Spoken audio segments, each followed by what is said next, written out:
আরিয়ান খান পরিচালিত web series the bads of Bollywood রমরমিয়ে চলছে, কিন্তু সাফল্যের পরেও মুখে হাসি নেই আরিয়ানের।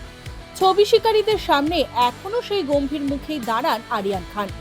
তবে এর নেপথ্যে নাকি রয়েছে বিশেষ কারণ। সেই কারণ প্রকাশ্যে আনলেন দ্য ব্যাডস অব বলিউডের অভিনেত্রী মোনা সিংহ। ছবির সেটে নাকি খুব হাসি খুশি আরিয়ান, প্রত্যেক অভিনেতার সঙ্গে মিলেমিশে থাকতেই ভালোবাসেন। কিন্তু ক্যামেরার সামনে এলেই কেন বদলে যান তিনি?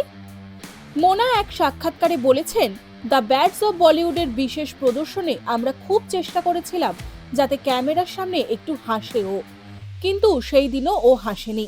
এটা পুরোপুরি ওর সিদ্ধান্ত। ও নিশ্চয়ই ক্যামেরার সামনে বিশেষ এক ভাবমূর্তি ধরে রাখতে চায়। শুটিং সেটের অন্দরে ঠিক কেমন শাহরুখ পুত্র? মোনা বলছেন, ও খুবই মিষ্টি, বাচ্চাদের মতোই। ওর মুখে সব সময় হাসি থাকে, নানা মজার কথা বলে আর হাসাহাসি করতে থাকে। প্রতিটি বিষয় নিয়ে ও খুব উচ্ছ্বসিত থাকে।